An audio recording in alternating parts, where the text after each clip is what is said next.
dapat yung tandaan kapag bibili kayo ng second hand na motor na walang plaka ay yung kanyang CR, dapat syempre iyan ay original at mas maganda or dapat tignan yung mabuti kung anong region yan mga kaibigan.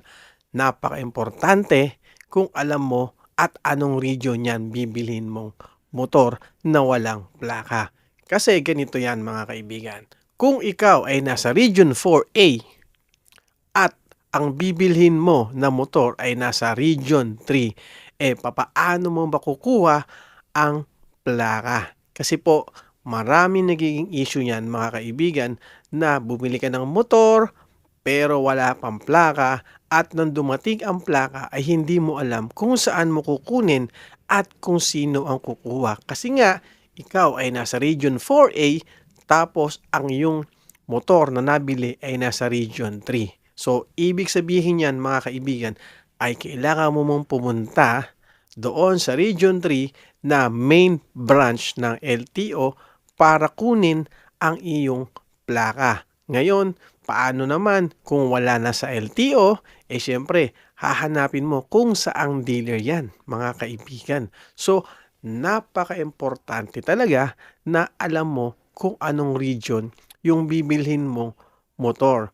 Or mas maganda, kung nasa Region 4A ka, dapat ay mas maganda pa rin na sa Region 4A din ang mabibili mong motor na walang plaka. Kasi po mga kaibigan, sa Region 4A ay sa Lipa po, Batangas, ang pinaka-main branch ni LTO at sila lang po ang nag-release ng plaka. Ngayon, kung sakali naman mga kaibigan, talagang gustong-gusto mo yung motor na bibilin mo, make sure na original yung CR at meron ka rin pong deed of sale. So, sa deed of sale mga kaibigan, nadodoon po yung first owner. Kailangan din mga kaibigan na meron ka ring photocopy ng 2 valid IDs niya na meron pong pirma para madali po nating makuha ang ating plaka at yan po ang ipapakita natin sa LTO kapag kukunin na natin yung ating plaka. Ganun po mga kaibigan. Ngayon, paano naman kung sakasakali, syempre ito, real talk, wala kang time para kumuha ng plaka. So, pwede po tayong gumawa ng authorization letter na ang kukuha po niyan ay yung ating mga kaibigan, kapatid, asawa o anak. Kung sino man po dyan ang available, pwede po natin gawin yan at pwede po nilang kunin yan mga kaibigan. Ngayon, inuulit ko, kung kayo ay bibili ng second hand na motor na walang plaka, mas maganda or mas mainam ay alam nyo po kung anong region yan or mas maganda malapit lang po sa region ninyo or kung saan po kayo province nakapwesto or saan po kayo province na nakatira. Kasi po sa bandang huli kapag dumating yung plaka, mahirap or nahihirapan na po tayong kumuha or kunin ang plaka na yan. Marami na po naging issue niyan mga kaibigan at marami na rin po nag-message sa atin